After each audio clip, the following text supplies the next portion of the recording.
नमस्कार, मैं हूँ सृष्टि। द वायर की इस खास बातचीत में आप सबका स्वागत है। हमारे साथ याशिका दत्त हैं। याशिका, बहुत बहुत स्वागत है आपका। याशिका एक लेखिका है, एक जर्नलिस्ट हैं। 3 साल रिसर्च करके उन्होंने एक बहुत ही खूबसूरत किताब लिखी है, कमिंग आउट एज दलित। उस किताब के बारे में, उस किताब के हर पहलू के बारे में हम उनसे बातचीत करेंगे। ये किताब है याशिका की खुद की जर्नी के बारे में, जो उन्होंने बचपन से लेकर के आज जो उनका एक प्रोफेशनल लाइफ तक उन्होंने एक्सपीरियंस की है। किस तरह से किसी व्यक्ति को भारत जैसी व्यवस्था में, जाति व्यवस्था में अपनी कास्ट को हाइड करना पड़ता है, छुपाना पड़ता है। फिर किसी मोमेंट में एक महिला को लगता है कि नहीं, वो अब अपनी जो कास्ट है उन्हें हाइड नहीं करनी चाहिए, और वो उसी जो कास्ट है उनको रिवील भी करती हैं, कमिंग आउट एज दलित, जो उनकी किताब का नाम भी है। और उससे एक एम्पावरमेंट भी उनको मिलता है, और वो आगे की अपनी जर्नी तय करती हैं और उस किताब को लिखती हैं। सिर्फ उस किताब में जो याशिका हैं, उन्होंने अपनी सब्जेक्टिविटी से अगर हम बात करें, सिर्फ उन्होंने उस किताब में अपनी ज़िंदगी के बारे में नहीं कहा है, उन्होंने कहा है बहुत सारे उन पहलुओं के बारे में, बहुत सारी उन सच्चाइयों के बारे में जो भारत में दलित समाज के लिए समझी जाती हैं, बना के रखी जाती हैं, गढ़ी जाती हैं। और जिस तरह से एक दलित समाज से आने वाले किसी भी व्यक्ति को, चाहे वो यूनिवर्सिटीज़ में, बड़ी से बड़े कॉलेजेस में, बड़े से बड़े पोस्ट में पहुंच जाएं, उसके बाद भी उनको बहुत सारे जो बायसनेस है या स्टीरियोटाइप्स है, उनको झेलना पड़ता है। तो जो ये हाइडिंग और रिवीलिंग का मसला है, ये किसी का एक तरह से फ्री चॉइस का मसला नहीं है। ये पूरी तरह से अलग अलग परिस्थितियों द्वारा ही किसी इंसान को छुपाने या बताने पे मजबूर करता है। तो याशिका, बहुत बहुत स्वागत है आपका इस बातचीत में। सबसे पहले मैं शुरू करना चाहूँगी आपकी किताब का जो फोकल पॉइंट है, जो आपका एक्सपीरियंशियल है, जो आपने अनुभव किया है, जिसे हम सब्जेक्टिविटी भी कहते हैं, लेकिन वो बहुत महत्वपूर्ण कहानी है जो आपने लिखी। बताइए हमें उस जर्नी के बारे में कि आप राजस्थान से दिल्ली आती हैं, यहाँ के दिल्ली यूनिवर्सिटी के सबसे जाने माने कॉलेज स्टीफेंस में एडमिशन लेती हैं, बीएससी करती हैं। उसके बाद आप कोलंबिया जाती हैं, और इस पूरे दौरान जो as a woman, as a I rather call it Dalit woman, आपका जो एक एक्सपीरियंस रहा है या जर्नी रही है, उसको समझाइए हमें। हाँ, तो जैसे कि काफ़ी जगह मैंने इंटरव्यूज़ में बात की है और आपको भी पता होगा कि कमिंग आउट का मतलब ये था कि मैं अपनी कास्ट छुपा के रह रही थी। और आप पूछ सकते हैं कि कैसे छुपा के रह रहे थे, यहाँ पे तो शायद पॉसिबल नहीं है कि आप छुपा के रह पाएँ। तो मेरे घर में जब से मैं बचपन से लेकर आज तक बड़ी हुई, तो मेरे पेरेंट्स ने मुझे ये बोला था कि अगर कोई आपसे आपकी कास्ट के बारे में पूछे तो आप या तो बोलिएगा कि आप ब्राह्मण हैं, और या आप बोलिएगा कि आपको पता नहीं, या आप कुछ भी और बोलिएगा, पर किसी को ये मत बताना कि तुम भंगी हो, क्या तुम दलित हो। तो मुझे मतलब पहले उन्होंने ये भी नहीं बताया कि आप क्या हो, उन्होंने मुझे पहले ये बताया कि आप क्या ना बताएं। तो उसको लेकर जब आज जैसे आप बचपन से लेकर आगे तक आप बड़े होते हैं, तो एक छोटे बच्चे के मन में क्या उनके ऊपर बीतती होगी जब उन्हें ये बोला जाएगा कि आप जैसे हैं वो सही नहीं है, आप you not complete, you not worthy. तो आपको अपने आप को छुपाने के लिए झूठ बोलना पड़ेगा। और ये मेरे पेरेंट्स ने ही नहीं किया है, हमारे देश में बहुत सारे दलित माँ बाप अपने बच्चों को प्रोटेक्ट करने के लिए मजबूरीवश उनको ये करना पड़ता है, क्योंकि अगर वो नहीं करेंगे, अपने बच्चों को नहीं बोलेंगे कि आप बोलिए, अगर आपसे आपकी कास्ट पूछे तो आप कुछ और बताइए, तो फिर उनके साथ और भी डिस्क्रिमिनेशन होगा और भी भेदभाव होगा। और काफ़ी सारे लोगों से मुझे ये सुनने में मिला है कि हमारे साथ तो कभी भेदभाव नहीं हुआ, आपके साथ ही क्यों होता है, या तो हमसे तो किसी ने हमारी कास्ट के बारे में पूछा तक नहीं। तो उनके एक्सपीरियंस को मैं ये कहना चाहूँगी कि हर किसी का पहले बात तो सेम एक्सपीरियंस होता नहीं है। और जिन लोगों ने मुझसे ये कहा है कि हमें तो कभी किसी ने बोला नहीं ना, हमसे कोई पूछता है हमारी कास्ट क्या है, वो ज़्यादातर लोग अपर कास्ट से रहे हैं। क्योंकि अगर आप दलित हैं या आप लोअर कास्ट हैं या आप छुपा के रह रहे हैं, तो जब ये जो कास्ट का क्वेश्चन आता है, जो आपसे लगभग हमेशा पूछा जाता है। नॉर्थ का मेरा एक्सपीरियंस है, मैं नॉर्थ में पली बड़ी हूँ, राजस्थान से दिल्ली तक। तो वहाँ पर आपसे कास्ट के बारे में हर कोई पूछता है, पर अगर आप अपर कास्ट इंसान हैं तो आपको शायद वो क्वेश्चन लगेगा भी नहीं, वो इट विल बी लाइक कंधे से छूकर निकल जाएगा। पर अगर आप दलित हैं, आप छुपा के रह रहे हैं, तो आपको लगेगा कि ये मुझसे क्यों पूछा जा रहा है। तभी आपको याद रहेगा, मेमोरी बहुत ही इट्स अ स्ट्रॉन्ग थिंग। तो आप तभी ये सोच पाओगे कि इस क्वेश्चन को मैं कैसे जवाब दूं, और इस सिचुएशन को देखकर क्या कॉन्सिक्वेंसेस हो सकते हैं। तो आई ग्रू अप ये सोचते हुए कि मुझे अगर कोई मुझसे पूछेगा मेरी कास्ट क्या है तो मुझे छुपानी पड़ेगी। और सिर्फ वो नहीं, आई ऑल्सो ग्रो अप कि कैसे हम अपने आप को और अपर कास्ट लोगों की तरह बनाएं, कैसे हम, क्योंकि अभी भी हमारे घरों में, दलित घरों में काफ़ी जगह और समाज में भी ये बोला जाता है कि दलित लोगों का कोई कल्चर नहीं है, जो कि बिल्कुल गलत है। बट ये क्योंकि हमारा अपर कास्ट कल्चर नहीं है, हिंदू कल्चर नहीं है, तो ये सोचने में आता है कि आप दलित लोगों का अपना कोई कल्चर नहीं है और उन्हें समाज में इंटीग्रेट होने के लिए they have to look and be and pretend like upper caste people. तो इसलिए बचपन से लेकर बड़े होने तक कैसे आप बिस्तर बनाते हैं, कैसे आप बाल बनाते हैं, कैसे आप कपड़े पहनते हैं, क्योंकि दलित्स को हर चीज़ के लिए बोला जाता है कि आप ये सही नहीं करते, आप वो सही नहीं करते, आप घर साफ नहीं रखते, आपको खाना बनाना नहीं आता, आपको पूजा करना नहीं आता, स्टफ लाइक दैट। तो पहले तो आपको ये बोला जा रहा है कि आप झूठ बोलिए, और फिर उसके बाद आपको ये भी बोला जा रहा है कि आपको कोई दूसरी आइडेंटिटी अज्यूम करनी है। तो ये दोनों काफ़ी हैवी चीज़ें होती हैं बचपन से बड़े होकर, टू लिव विद इट।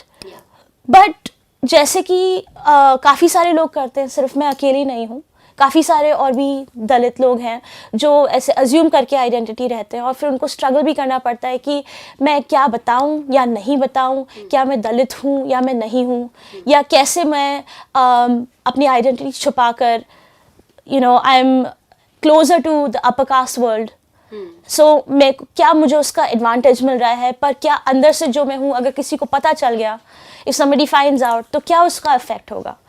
तो बड़े होने तक till I got to Stevens, वहाँ पर भी मुझे मतलब याद है, मुझे जब मैं फॉर्म फिल करने के लिए गई थी तो मेरी मम्मी ने मुझे बोला कि तुम रिजर्वेशन पे चेक लगा दो। उससे पहले मैंने नहीं लिया था। और जैसे कि हमारे काफ़ी सारे अधिकतर लोग सोचते हैं कि स्पेशली दलित लोग कि नहीं, हम अपना टैलेंट खुद प्रूव करेंगे, मेरिट पे हमें कोई ये नहीं बोल पाए कि तुमने तो रिजर्वेशन के सहारे किया है, ताकि हमारे टैलेंट पे, हमारी ब्राइटनेस पे कोई अंकुश नहीं लगा पाए। तो मेरा भी वही सोचना था, जैसे आसपास सब सोचते हैं। मेरे को तो डर भी था कि अगर रिजर्वेशन लिया तो किसी को पता चल जाएगा। तो फिर हमारे जो सामाजिक आर्थिक हालात थे उस टाइम, इकोनॉमिक सिचुएशन बहुत ही ख़राब थी और बिल्कुल भी पैसे नहीं थे। तो अगर आप रिजर्वेशन टिक मार्क लगाते तो आपको स्कॉलरशिप मिलने की भी ज़्यादा पॉसिबिलिटी थी। तो फिर इसलिए मैंने कहा कि अब या तो द सोल्यूशन इज़ कि आप रिजर्वेशन लेके जाएं और आपको स्कॉलरशिप मिले, या तो आप वापस घर जाओ। तो मेरे लिए दो रास्ते थे और मेरे मार्क्स थे कि I could have easily gotten जिस कोर्स में मेरे को मिला। तो मैंने फिर I agreed to get reservation within my course. But उसका जैसे गवर्नमेंट इंस्टीट्यूशंस में, मतलब किसी भी गवर्नमेंट स्कूल या कॉलेज में, जनरल कैटेगरी के लोगों के मार्क्स ऊपर दिखाते हैं और SC ST का नीचे दिखाते हैं। तो पहले तो ये डिस्टिंक्शन ही क्यों होता है?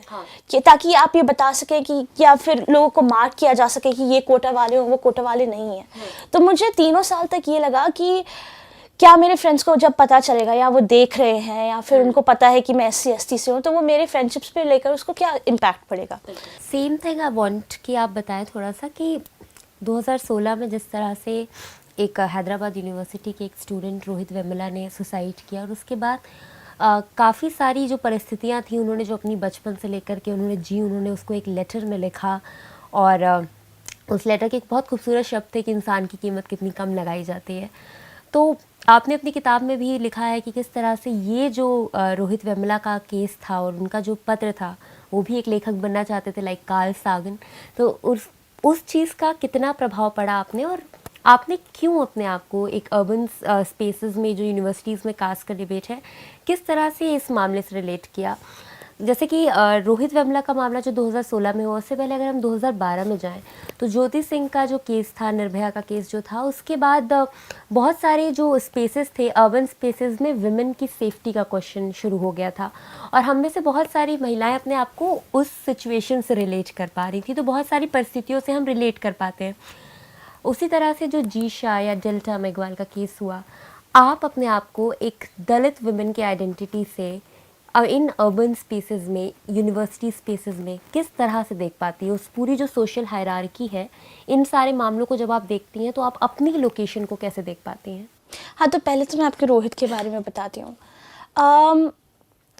काफ़ी बार मुझे, अभी आप इंटरव्यू में शायद कमेंट्स भी आएंगे कि आप दलित दिखते नहीं हो, आपको देख के लगता नहीं है कि आपने कोई स्ट्रगल किया है, पर अगर आप बुक पढ़ेंगे तो आपको पता चलेगा कि काफ़ी स्ट्रगल था शुरू में, स्पेशली पैसों को लेकर।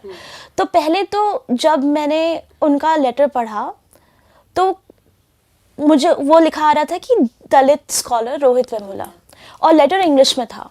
और इंग्लिश और दलित्स का एक बहुत ही कॉम्प्लिकेटेड और इंटरेस्टिंग रिलेशनशिप है, क्योंकि ये सिर्फ दलित्स का ही नहीं, एक्चुअली कह सकते हैं पूरी देश का इंग्लिश के साथ बहुत कॉम्प्लिकेटेड रिलेशनशिप है। ये लगता है कि अगर आप इंग्लिश बोलेंगे, अच्छे से बोलेंगे, एक्सेंट के साथ बोलेंगे, तो आप automatically higher class, higher caste के समझे जाएंगे। तो वैसे भी हमारे घरों में भी ये बोला जाता है कि अगर आपको अपनी कास्ट को कोशिश करना भी है ट्रांसेंड करने के लिए, तो वो तभी कर सकते हैं आप जब इंग्लिश अच्छे से बोलें।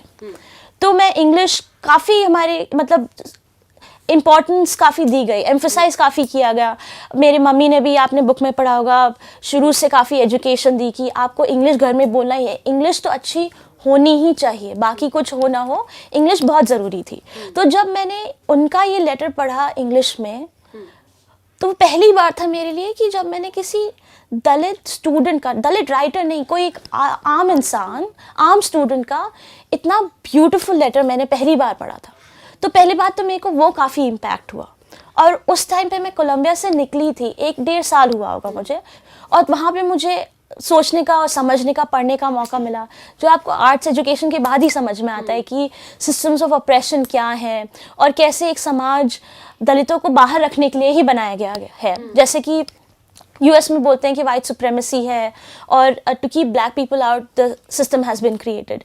वही पैरेलल फिर मुझे यहाँ के लिए भी महसूस हुआ, और उन सब सवालात से मैं जूझ रही थी उस टाइम पर। तब मैंने रोहित का लेटर पढ़ा, तो ऐसा रहा कि सब कुछ एक पॉइंट पे आके कोलेट हो गया। और लेटर तो मैंने पढ़ा and it really resonated with me.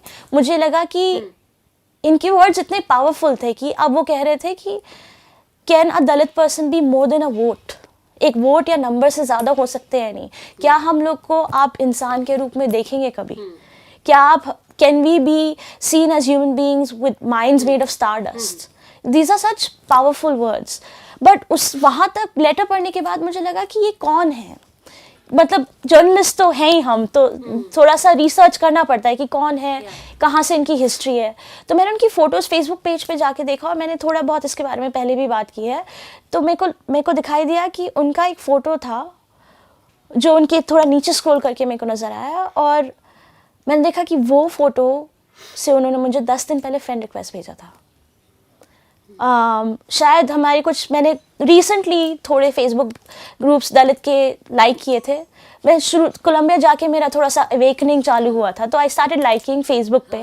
तो शायद उनको कनेक्शन करना होगा, पर मैं उनको जानती नहीं थी, और मतलब ऑब्वियसली मैंने डिलीट कर दिया। याशिका, एक बात मैं जानना चाहूँगी कि जिस तरह से अगर आप मंडल कमीशन के बाद के दौर देखें और अभी तक का, तो जो दलित मूवमेंट है और फेमिनिस्ट मूवमेंट है, दोनों ही चल रहे हैं समाज में, लेकिन फिर भी जो बहुत सारे इश्यूज़ हैं वो जैसे कहा भी जाता है, शर्मिला रेगा ने कहा भी है कि masculinization of Dalit politics and savarnization of feminist politics, की दलित पॉलिटिक्स में दलित महिलाओं के इशू नहीं उठाए जा रहे हैं, और जो महिला आंदोलन है उसमें सिर्फ वो जो ब्राह्मणिकल पेट्रियार्की है उसको हम देख रहे हैं, या फिर जो ब्राह्मण महिलाओं के जो कंसर्न्स कहे जाते हैं, अपर कास्ट वुमेन कंसर्न्स, वो यूज़ किए जा रहे हैं।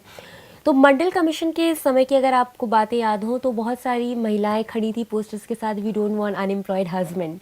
तो उनका एक तरह से आप और मैं समझ भी सकते हैं कि वो सिर्फ ये नहीं था कि जो रिजर्वेशन है वो मत दो, बल्कि ये था बहुत ही जो एक मैरिज के लिए के होता है कि हम इंटरकास्ट मैरिज नहीं कर सकते, so we don't want unemployed husband, we can only marry our people of our caste, and अगर आप उनको उनकी जगह किसी और को नौकरी दोगे तो वी वोंट मैरी देम। तो ये मैं जानना चाहूँगी कि आप लंबे समय से जर्नलिस्ट भी रही हैं और अब आप ये किताब भी लिख चुकी हैं, तो इस देश में जो दलित आंदोलन भी चले हैं और जो महिला आंदोलन भी चले हैं, उनका आप क्या कहीं इंटरसेक्शन पाती हैं या फिर उम्मीद देखती हैं कहीं भी इन दोनों आंदोलनों में कि किसी मोड़ पे जाकर कि हम कुछ मुद्दे सॉल्व कर पाएंगे, या फिर आप इन आंदोलनों में भी जो रिप्रेजेंटेशन है या फिर जो कह सकते हैं कि जो लोग नेतृत्व कर रहे हैं आंदोलन का, उसमें भी एक प्रॉब्लम देखती हैं कि उस वजह से शायद इतने लंबे समय से आंदोलन चल रहे हैं देश आज़ाद होने के बाद, महिला आंदोलन भी और दलित आंदोलन भी, लेकिन जो दलित महिलाओं का कंसर्न है वो अभी तक ना हम रिप्रेजेंटेशन वॉइस भी सॉल्व कर पाए हैं और ना ही जो एक्चुअल वो इशू है। मतलब हमारी डिबेट सारी रिजर्वेशन पे ही अटक जाती है, जो पूरे इशू का शायद 1% भी नहीं है, कास्ट इशू का। तो आप इन आंदोलनों को अब कैसे देखते हैं? नहीं, बहुत सही बोला आपने, क्योंकि लीडरशिप की बहुत प्रॉब्लम है मतलब जहाँ तक, और मैं ये भी पहले कैवियाट ये बोलना चाहूँगी कि मेरा इन चीज़ों से इंट्रोडक्शन, स्पेशली दलित मूवमेंट से इंट्रोडक्शन काफ़ी रीसेंट है। 2016 के बाद ही मैंने इन सब चीज़ों पे ध्यान देना चालू किया और मेरा नैरेटिव काफ़ी ओपन है, पब्लिक में भी रहा है, मैंने सबके बारे में बोला है। पर जहाँ तक मुझे लगता है और जो मैंने बुक के लिए रिसर्च किया है, तो दलित वुमेन को अपनी स्पेस वो खुद बना रही हैं, क्योंकि एक इंटरसेक्शनैलिटी की जहाँ आपने बात की, फेमिनिस्ट मूवमेंट में सवर्णा महिलाएं, सवर्णा लेडीज़, वो उनका काफ़ी लीडरशिप, नेतृत्व उनका रहा है, और Dalit politics has been seen as a man's issue. But अगर आप अभी देखेंगे, इतने सारे Dalit women speak, Dalit women fight, ये जो ऑर्गेनाइजेशंस हैं, यहाँ पर आप अभी कुछ टाइम पहले ही मैं दलित वुमेन, उनसे मेरी मुलाकात हुई थी पिछले हफ्ते, and I was so inspired उनकी स्टोरी सुनकर। वहाँ पे काफ़ी लोग राजस्थान से थे, काफ़ी लोग मध्य प्रदेश से थे। उन लोगों ने 16 ईयर्स में उनकी शादी हो गई, किसी की 14 साल में शादी हो गई। इतना सब होने के बाद भी, और वो अपनी फैमिलीज़ के अपोजिशन में आकर भी, वो फिर भी रिसर्च, डेटा कलेक्शन, एक्टिविज्म का काम कर रहे थे। तो उन्हें क्या करने की ज़रूरत है, क्योंकि उनको लगता है कि उनके पास एक रिस्पॉन्सिबिलिटी है, उनके पास एक वॉइस है, उनके पास एक प्लेटफॉर्म है। और आप देखिए, वो छोटे से काफ़ी on ground reality, rural locations में से आकर, उनके पास अर्बन लोकेशन का प्लेटफॉर्म भी नहीं है, पर फिर भी वो अपने कम्युनिटी के लिए और जो सही है उसके लिए जूझ रहे हैं। याशिका, आपकी किताब में जब मैं पढ़ रही थी तो कुछ बहुत सारे इंस्टेंसेस हैं जो स्ट्राइक किए। कुछ इंस्टेंसेस के बारे में आपने इंटरव्यू में भी बात किया है, लेकिन मैं खुद इंटरप्रेट ना करके मैं ये आपसे जानना चाहूँगी कि कौन सा ऐसा पहलू था, क्योंकि जब आप आज बैठ के लिख रही हैं 20 साल पहले की स्टोरी, तो आप खुद बहुत सारे बैकग्राउंड में जा रही हैं और उसको लिख रही हैं, तो कौन सा जो पहलू था वो लिखना सबसे कठिन था, और जो अब आप जिसको अब देखती हैं पीछे मुड़ के तो आपको लगता है कि उस समय वैसे नहीं समझा और अब मैं सब चीज़ें समझ भी रही हूँ, तो कौन सा ऐसा एक जो इंस्टेंस था जो आपको लगा कि उसको अब लिखना मेरे लिए थोड़ा इमोशनल भी है, लेकिन it's important to bring it out, to call out? जो मेरे लिए लिखना बहुत ही मुश्किल था और अभी भी मुश्किल है एक्चुअली बात करना, वो है मेरी मम्मी का जीवन। जो उनका काफ़ी उन्होंने ट्रॉमेटिक जीवन उन्होंने लीड किया है, और उन्हें वो एक्चुअली, उनका शायद लाइफ इतना डिफ़िकल्ट नहीं होता अगर वो ये नहीं सोचते कि मुझे अपनी लड़कियों को पढ़ाना है, मुझे अपने बच्चों को अच्छे से अच्छे स्कूल में रखना है, और मैं इस पेट्रियार्कल सोसाइटी के अगेंस्ट जाकर राजस्थान जैसे छोटे शहर में, अजमेर के शहर में अपने बच्चों को वो लाइफ दूंगी जो बाकी के अपर कास्ट लोग दिल्ली, बॉम्बे जैसे शहरों में देते हैं। अगर वो ये नहीं सोचती तो शायद उनकी लाइफ काफ़ी ईजी रहती, पर बिकॉज उन्होंने ये सोचा कि नहीं, अगर घर वाले कह रहे हैं कि क्या ज़रूरत है अच्छे स्कूल में भेजने की, उनको किसी भी स्कूल में भेज दो, या क्या ज़रूरत है उनको बाहर पढ़ाने की, क्या ज़रूरत है उनको पढ़ाने की। काफ़ी बार तो ये भी उनको सुनने को मिलता था कि लड़कियों को पढ़ा क्यों रहे हो। आपको मतलब दर्शकों को ये देख के लगता होगा कि ये तो काफ़ी प्रिविलेज्ड हैं, काफ़ी अर्बन है। मेरे स्कूलिंग को लेकर हमारे घर में कितने सारे आर्ग्यूमेंट्स रहे हैं कि क्यों लड़की को तुम पढ़ा रहे हो, क्यों कॉन्वेंट स्कूल में भेज रहे हो, ये सारी बातें काफ़ी रही हैं। तो और उनके साथ इस बात को लेकर, सिर्फ इस बात को लेकर नहीं, काफ़ी सारी बातों को लेकर भी उनके साथ काफ़ी वायलेंस हुआ घर में, काफ़ी साथ उनके साथ ऑपरेशन रहा है, काफ़ी उनकी लाइफ डिफ़िकल्ट रही है। जब उनकी 2 लड़कियां थी तो किसी घर के किसी मेंबर ने बोला कि भाई अगर कोई और प्रेग्नेंट है तो इनके सामने ला के मत देना, क्योंकि इनकी तो सिर्फ लड़कियाँ रहती हैं। ये राजस्थान की ज़मीनी ग्राउंड रियलिटी है, ठीक है। तो मतलब वो सब लिखना और मेरी मम्मी की जो ट्रॉमा रही है उसको रीलिव करना, क्योंकि उन्होंने तो देखा ही है, मैंने भी उनको देखा है और आसपास की सराउंडिंग्स को भी देखा है, तो वो बहुत ट्रॉमेटिक चीज़ें होती हैं। और मैंने ये बुक 4 बार लिखी है, I written it 3 to 4 times। तो हर बार आप जब ये सारी चीज़ें लिख रहे हैं तो उसमें इमर्स होना और फिर उसको बार बार रीलिव करना, और सिर्फ रीलिव नहीं करना, एक ऐसी ऑब्जेक्टिविटी के साथ रीलिव करना कि आप क्या मेरी राइटिंग लोगों को समझ आएगी या नहीं। तो वो डिस्टेंस जो होता है आपकी खुद के एक्सपीरियंस के साथ, वो बहुत मुश्किल था मेरे लिए। जैसा कि आपने ये बात की कि ये जो इंस्टेंस था आपके लिए लिखना सबसे कठिन था, मैं भी ये समझना चाहूँगी कि आप अब जो सारी चीज़ें दलित मूवमेंट से भी जुड़ रही हैं, आप ये भी देख रही हैं कि दलित कम्युनिटी को बहुत ज़्यादा स्टीरियोटाइप किया जाता है। ख़ास तौर पे दलित मेन को अगर आप देखें तो उसको एक अल्कोहलिक, वाइफ बीटर टाइप उसका एक इमेज क्रिएट किया जाता है। ख़ास तौर पे अगर वो वर्किंग क्लास दलित मेन है तब तो ख़ास तौर पे ये दलित मैस्कुलिनिटी और दलित पेट्रियार्की, दो शब्द जो काफ़ी डिबेटेबल है, मैं इसीलिए कोर्ट में बोल रही हूँ, ये इस तरह का इमेज क्रिएट किया जाता है। लेकिन उसके बाद भी आपने ये जो एक दलित वुमेन का एवरीडे लाइफ है, उसे अपनी माँ का जो आपका लाइफ है, आपने लिखना ज़रूरी समझा। दो it was very difficult for you, आपके लिए कठिन था वो सारी चीज़ें एक बार दोबारा लिखना, अपनी माँ के साथ डोमेस्टिक वायलेंस की चीज़ें लिखना। बहुत से लोग शायद सोच भी नहीं सकते, और ख़ास तौर पे अगर आप अपर कास्ट जो वुमेन राइटर्स रहे हैं, वो बहुत सारे अपने जो पर्सनल सो कॉल्ड एक्सपीरियंसेस हैं वो अवॉइड भी करते हैं। तो लेकिन आपने इसको एक रेलेवेंस के साथ लिखा। आप इस पूरी पॉलिटिक्स से कैसे समझती हैं इस चीज़ को कि लिखना ज़रूरी भी है लेकिन वो एक स्टीरियोटाइप को कहीं एड ना कर दे जो समाज में ऑलरेडी है? तो ये कॉन्ट्रडिक्शन था या नहीं था? देखिए, मैं सबसे पहले जर्नलिस्ट हूँ, बिफोर एनीथिंग एल्स। तो जो मैंने बुक लिखी है वो जर्नलिज्म के रूप में ही लिखी है, वो नॉन फिक्शन के रूप में लिखी है। आप सही बोल रही हैं, मेरी चॉइसेस थी, आई कुड हैव अवॉइडेड दैट, पर मेरे लिए सबसे ज़रूरी तो ये था कि What is the best way to write this story? इसको बताने के लिए सबसे अच्छा तरीका क्या है, सबसे इफेक्टिव तरीका क्या है, और क्या अगर मैं दलित फीमेल राइटर होकर अगर अपनी लाइफ का ये बहुत ही महत्वपूर्ण पार्ट अगर मैं ये पूरा छोड़ देती तो मेरे पास बचेगा क्या बताने के लिए। This is the central narrative of my life. क्या अब आपका परिवार और रिश्तेदार जो है वो आपको एक सक्सेसफुल इंडिपेंडेंट उसमें देखते हैं, या अभी भी आपको उस रोल में नहीं पाते? खासतौर पे जो आपकी माँ का इतना इम्पोर्टेंट संघर्ष रहा है आपके जीवन के, आपके संघर्ष में उनका एक रोल रहा है, तो अब कैसे देखते हैं वो लोग? वो इंडिपेंडेंट तो शुरू से ही देखते थे।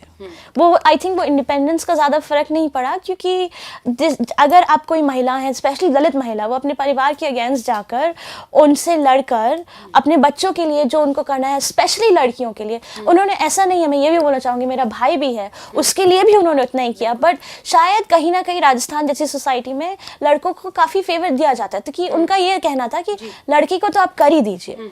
तो अगर ऐसे रखते हुए अगर कोई महिला करेंगी तो उनको अपोजिशन तो फेस करना ही पड़ेगा। तो शुरू से ही हम इंडिपेंडेंट रहे हैं, तो आई डोंट थिंक उनका परसेप्शन चेंज हुआ है, पर शायद कहीं ना कहीं उनको ये लगता है कि तुम लोग मतलब ये तो शायद सही नहीं था बताना, तुमने क्यों बताया, क्यों लिखा, और कि ऐसे हमारे बारे में ऐसे। आप अगर लिखेंगे तो मैंने अपने रिलेटिव्स के बारे में बहुत बढ़िया बातें नहीं लिखी है, मैंने सच लिखा है, जो कि फैक्ट्स कोरैबोरेट डॉक्यूमेंट्स वगैरह हमारे काफ़ी रहे हैं, वो हो सकता है उसके सारे रिसर्च डॉक्यूमेंट्स हैं, बट उनको ये लगा कि ऐसे कैसे लिख दिया हमारे बारे में, तुम्हें लगता है हमने तुम्हारे लिए कुछ नहीं किया। तो मतलब जो ये वो होता है ना कि आप एक साथ कुछ पढ़ें, आप कुछ करें तब आपको नहीं लगता है, पर जब आपको पढ़ने को मिल रहा है तो लोगों में काफ़ी रिजेंटमेंट रहता है। तो मैं उनका कैसा सोचना है, मेरी उनसे डायरेक्टली बात नहीं हुई है।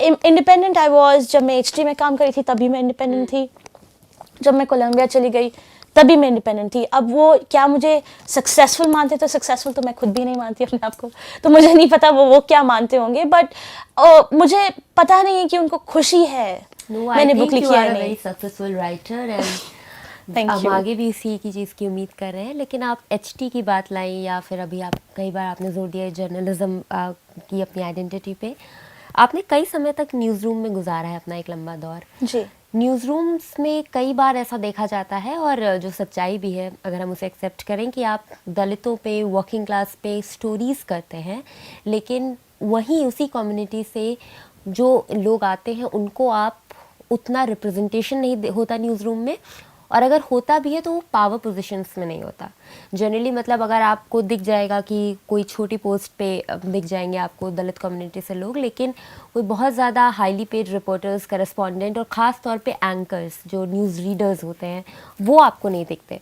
तो इस पूरी चीज़ को आपने कैसे देखा? और ख़ास तौर पे मैं ये भी जोर देना चाहूँगी, पॉलिटिक्स, इकोनॉमिक्स, कुछ एरियाज ऐसे हैं जिनमें दलित कम्युनिटी से लोगों को नहीं समझा जाता उस लायक, और बहुत सारे लोग जो हैं जिनको मैं भी जानती हूँ, उन्होंने अपने एक्सपीरियंस शेयर किए हैं कि अल्टीमेटली उन्होंने फीचर राइटिंग या कैंपस या जेंडर इस तरह के मुद्दों पे लिखा, लेकिन जिसको कहा जाता है ना इन्वेस्टिगेटिव जर्नलिज्म, इकोनॉमिक्स, पॉलिटिक्स, उस पे कमेंट्री करने लायक या ओपिनियन देने लायक उन्होंने भी कहा, मतलब अपने आप को मान लिया, इंटरनलाइज कर लिया कि नहीं है। तो ये जो एक पूरी तरह से एक जो ज़्यादा डोमिनेंस डिस्कोर्स रहा है इस न्यूज़ रूम में, आप इसको कैसे देखते हैं? देखिए, मेरा एक्सपीरियंस तो फैशन से शुरू हुआ, और जो आपने फीचर्स की बात की वो बिल्कुल सही बात है। मुझे लगा था कि अगर मैं फीचर्स कवर करती हूँ, अगर मैं फैशन कवर करती हूँ, तो मुझे कोई बता नहीं पाएगा कि मैं दलित हूँ या नहीं। तो मेरे लिए तो वो एक काफ़ी पर्सनल डिसीजन भी रहा है, और मैंने इसलिए कभी पॉलिटिक्स इंडियन न्यूज़ रूम्स में कवर करने का सोचा भी नहीं। ऐसा नहीं कि मेरे एडिटर्स ने बोला नहीं कि आपके ओपिनियंस हैं, आपके पर्सपेक्टिव्स हैं, आप शेयर कीजिए, पर मुझे लगा कि अगर मैं मायावती के बारे में लिखती हूँ या रिजर्वेशन के बारे में लिखती हूँ तो मेरा स्टैंड तो प्रो ही रहेगा, एंटी तो कभी होने वाला भी नहीं था। तो फिर अगर क्या उससे लोगों को पता चल जाएगा या लोग ये अंदाजे लगाएंगे कि कहीं दलित तो नहीं है, तो हो सकता है वो होता या नहीं होता, पर मेरे अंदर जो एक डर बहुत ज़्यादा समाया हुआ था, that was stopping me from doing that. क्या आपको लगता है कि जो दलित कम्युनिटी के लोग हैं वो अपनी बायस ना हो जाए इस चीज़ से डरते हैं, लेकिन इस चक्कर में जो अपर कास्ट बायसनेस है वो हर जगह पे फैली हुई है, मतलब हर कोई ही अपने बायसनेस से ही बोलता है, लिखता है, लेकिन एक मतलब आप उस पर टैग कर दिए जाएंगे कि तुम विमेन हो तो तुम तो मीटू के समर्थक में बोलोगी ही, तुम दलित हो तुम तो रिजर्वेशन के समर्थन में बोलोगे ही। तो ये डर एक ज़्यादा होता है, आपको दिखता है बायसनेस की चीज़? बिल्कुल सही, आपने बिल्कुल सही बोला, क्योंकि अगर दलित स्पेशली कवर करते हैं रिजर्वेशन या पॉलिटिक्स या ऐसे इश्यूज, अगर वो उनको अपॉर्चुनिटी मिलता भी है, पहली बात तो हायर पोजीशंस पे तो मिलता ही नहीं है। अगर आप उठा के देखेंगे कितने भी इंडियन मीडिया में कहीं पर भी जितने दलित एडिटर्स हाई पोजीशंस पे, शायद एक भी नहीं है। तभी आपको याद होगा जब मेरे बारे में न्यूज़ छपनी चालू हुई थी 2016 में, तो एक काफ़ी अच्छी स्टोरी की थी सुदीप्ता मोंडाल ने, और उन्होंने ये बोला था कि she is one of the 3 openly out Dalit journalist उस टाइम पर। तो अगर हम लोग 3 हैं तो हम लोग कहाँ से फिर एडिटर्स बनेंगे? आप हमें, मतलब यहाँ पे एक तो एक भय है, डर है, और अगर काफ़ी सारे लोगों को ऊपर उठने का मौका ही नहीं मिलता है क्योंकि उनको पता है वो दलित है। वो इंटरनल बायस, आपने बायस की बात की, तो इंटरनल बायस प्रमोशंस में भी रहता है, इंटरनल बायस बायलाइंस में भी रहता है। किसकी स्टोरी कहाँ प्रिंट हो रही है, किस नंबर पे पेज पे आ रही है, कितनी बड़ी उनको स्पेस मिल रही है, ये सारी चीज़ें करियर्स को बनाने और बिगाड़ने में कितना रोल प्ले करती हैं, आपको मालूम है। तो उस हिसाब से आई थिंक दलित जर्नलिस्ट का न्यूज़ रूम में, और उनका स्पेशली जो उनका बायसनेस की बात की है, अपर कास्ट बायस से ही, उसके फिल्टर से ही हमारी पर्सपेक्टिव का क्रिएशन हुआ है।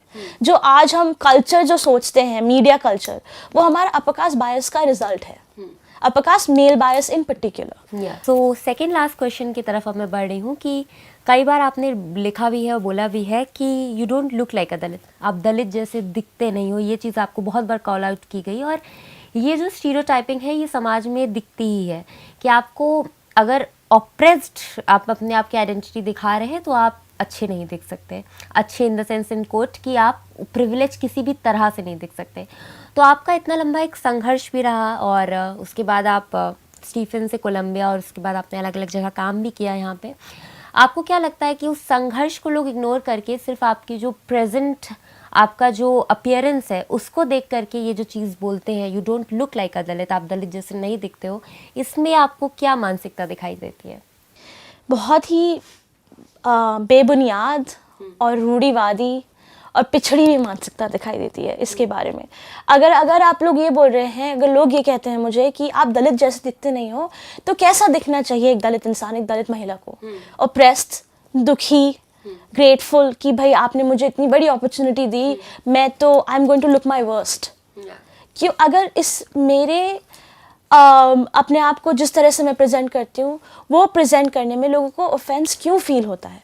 Because let's look back, Dalits का अगर वो वैनिटी शो करते हैं, अगर वो प्राइड शो करते हैं, तो ये सारी चीज़ें, उनके अटैक आज से नहीं, हज़ारों सालों से काफ़ी चला आ रहा है। काफ़ी कई 100 साल से पहले भी लोगों को, जो दलित थे, अगर वो सिल्वर ज्वेलरी पहन रहे हैं, अगर वो मूछें रख रहे हैं, अभी थोड़े दिन पहले थोड़े साल पहले गुजरात में हुआ था कि लोग मूंछ रख रहे थे तो उनको मार दिया गया। लास्ट ईयर भी कई सारी घटनाएं हुई थी कि दलित दूल्हे को घोड़े पे नहीं बैठना है या हाँ। मूंछें नहीं रखने देना है। हाँ, तो ये क्या होता है ये ये ऊना का घटना हम सबके लिए एक आई अवेकनिंग भी थी एग्जैक्टली कि तो ये 2017-16 की बातें हैं, ये कोई पिछड़े समाज की हम बात नहीं कर रहे हैं। एग्जैक्टली तो ये बायस जो आता है कि दलित्स को दलित्स की तरह दिखना चाहिए, ये इंस्टीट्यूशनल बायस है, ये हमारे सोसाइटी में बहुत डीप है। तो जो लोग मुझे कह रहे हैं कि आप दलित जैसे दिखते नहीं हो, तो वो ये बोलना चाह रहे हैं कि हमें जैसे लगता है तुम्हें रहना चाहिए लोअर कास्ट बन के, तुम वैसे नहीं रह रहे हो, and that offends my sensibility. एक आखिरी सवाल मैं पूछना चाहूँगी कि इस किताब के बहुत सारे पॉजिटिव रिव्यूज़ आए हैं और कुछ जो हम माने जाने मीडिया संस्थान हैं उन्होंने भी काफ़ी अच्छे रिव्यूज़ किए हैं इस किताब के। भले ही उनमें बहुत सारे संस्थानों में आपने बताया कि वो परेशानियाँ अलग अलग रहती हैं, लेकिन इस किताब को ज़्यादातर पॉजिटिव रिव्यूज़ मिले। लेकिन मैं फिर भी जानना चाहूँगी, जो आपके आसपास के रिश्ते हैं, दोस्त हैं या फिर जो कलीग्स रहे हैं, क्या इस किताब से कोई निगेटिव रिव्यू भी मिला है, या फिर खासतौर पे क्या पब्लिक डोमेन में भी किसी ने इस किताब को लेके कोई नेगेटिव रिव्यू भी दिया है? क्योंकि इतनी ज़्यादा ये जो बायसनेस है वो सारी समाज में है, जिस पे हमने पूरा इंटरव्यू भी अभी पूरी बात की, तो क्या उससे रिलेटेड इस किताब को भी उस तरह से देखा गया, उस चश्मे से कास्टिज्म के? आई एम श्योर देखा गया है, पर मुझ तक वो बात बहुत ज़्यादा आई नहीं है, क्योंकि आपने जैसे किताब पढ़ी है, I try to present it as a non fiction account. अब जब नॉन फिक्शन हम लिखते हैं तो हमारे पास डेटा भी होता है, हमारे पास रिसर्च भी रहता है, हमारे पास नंबर्स भी रहते हैं। तो तर्क और आर्ग्यूमेंट को झुटलाना और बोलना कि आप झूठ मनगढ़ंत चीज़ें बता रहे हैं, वो दोनों अलग अलग चीज़ हैं। पीपल कैन से कि हम आप जो कह रहे हो हमें पसंद नहीं है, पर ये नहीं कह सकते कि आप गलत कह रहे हो, क्योंकि मेरे पास नंबर्स हैं, क्योंकि मैंने फैक्ट्स प्रेजेंट किए हैं। तो वो कास्टिज्म वाला बायस मतलब वो मेरे तक अभी तक नहीं आया। पर जो मेरे को नेगेटिव फीडबैक जैसे आपने बोला वो आया है कि तुम अपनी पर्सनल स्टोरी क्यों बता रहे हो, तुम्हें सिंपैथी गेन करनी है। वो जो मतलब वो अभी नहीं, वो 2016 में भी जब मैंने अपना लेटर लिखा था, अपना फेसबुक नोट, तब भी मेरे पर आया था कि तुम you are milking this situation. तो ये सब मतलब स्पेशली जब ये विद इन द कम्युनिटी ये जब सारी चीज़ें आती हैं तो ये काफ़ी हर्टफुल भी एक टाइम को लगती हैं। बट देन यू थिंक कि किस पे मेरी बुक का सबसे ज़्यादा इफेक्ट पड़ रहा है।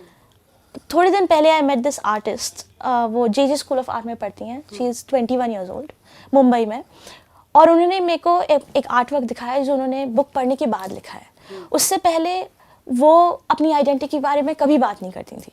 बुक पढ़ने के बाद उनको लगा कि अगर ये कर सकती हैं तो मैं भी कर सकती हूँ, and she created this amazing, बहुत काफ़ी बड़ा उन्होंने आर्ट वर्क क्रिएट किया है, जिसपे सिर्फ उन्होंने एक ब्रूम और मॉप लेकर काले इंक में दलित लिखा है, and it's a very powerful art work. तो मतलब ऐसा ये इम्पैक्ट लोगों पे थोड़ा सा है कि उनको करेज, कहीं ना कहीं करेज फील हो रहा है। ये सिर्फ स्टोरी की बात नहीं है, ये सिर्फ मेरी बात नहीं है, ये बात है कि आप जब अपनी स्टोरी शेयर करते हैं, जब आप आगे सामने आते हैं, जैसे LGBTQ कम्युनिटी में भी जब लोग सामने आते हैं, तो कोई अगर जो छोटे यंग अडल्ट्स हैं और जो 15-14 ईयर्स के लोग हैं, वो ये जब देखते हैं तो उनको लगता है कि हमारे जैसे लोग दुनिया में और भी हैं। I think that's more important. और जो आपने पॉजिटिव रिस्पॉन्स की बात की, मीडिया से तो है ही, और I am very grateful and thankful for that. But मेरे लिए जो ज़्यादा इंपॉर्टेंट है वो जो मुझे लेटर्स और ईमेल्स आते हैं, लेटर्स तो मतलब अब नहीं आते, DMs, इंस्टाग्राम्स, मैसेजेस, कि आपके बुक पढ़ने के बाद मैं अपने क्लासमेट्स को बोल पाया कि क्यों वो गलत हैं जब वो मुझे बोलते हैं कि मेरे पास मेरिट नहीं है, कि मैंने कोटा लिया है, तो क्यों वो जो कह रहे हैं वो मैं I can stand up for my self. और काफ़ी सारे लोग बोल रहे हैं कि हम भी कभी आपके करेज को देखकर हम भी कोशिश कर रहे हैं कि हम भी लोगों से बात कर पाएँ अपने कास्ट के बारे में, और आपको देखकर हमें लगता है कि हमें बहुत सुकून महसूस होता है, हमें अकेला महसूस नहीं होता, और हमें ये लगता है कि कहीं ना कहीं हमारे जैसे लोग भी दुनिया में हैं। और मेरे लिए वो सबसे बड़ी बात है। नेगेटिव्स पॉजिटिव्स तो आप एक तरफ रख दीजिए, ये जो एक मीनिंगफुल इम्पैक्ट मेरे लिखने की वजह से हो पाया है कहीं ना कहीं, एंड इट्स नॉट मेजर, पर मेरे लिए एक इंसान का भी ये लिखना बहुत बड़ी बात है, and that's what matters. And I really think कि ये जो पूरी जर्नी है या किताब है बहुत ही इंस्पिरेशनल है, और आपको जो भी रिस्पॉन्स मिल रहे हैं वो मिलने भी चाहिए, आप उसकी बिल्कुल हकदार हैं। और याशिका की बातों से या मेरी किसी बातों से आप अग्री और डिसएग्री कर सकते हैं, और उनको लिखना भी चाहिए, बात भी करनी चाहिए, और शायद यही एक तरीका है जो हम इस डिबेट को या फिर किसी भी स्टीरियोटाइप या बायसनेस से अगर हम ओवरकम कर सकते हैं तो उसका एक तरीका बातचीत ही है और पढ़ना ही है। याशिका की ये जो किताब है उसके लिए मैं बस इतना कहना चाहूँगी, इसमें ऑब्जेक्टिव फैक्ट्स जो है, ऑब्जेक्टिविटी जो है वो जितनी सही है, लेकिन हमारे लिए आपकी जो सब्जेक्टिविटी से आपने जो इसको लिखा है, जो आपका पर्सनल नैरेटिव है, जो कमेंट्री है, वो भी उतनी महत्वपूर्ण है। और इस किताब को ज़रूर पढ़िए। 1 साल हो गया अब इस किताब को आए हुए। एक बहुत ही महत्वपूर्ण किताब इस सारी डिबेट को कवर करती है। बहुत बहुत धन्यवाद याशिका हमारे साथ जुड़ने के लिए। धन्यवाद। द वायर के और वीडियोस देखने के लिए सब्सक्राइब करें और बेल आइकन पर क्लिक करें। स्वतंत्र पत्रकारिता की आर्थिक मदद करने के लिए डिस्क्रिप्शन में दिए गए लिंक पर जाएं और अपनी राशि चुनें।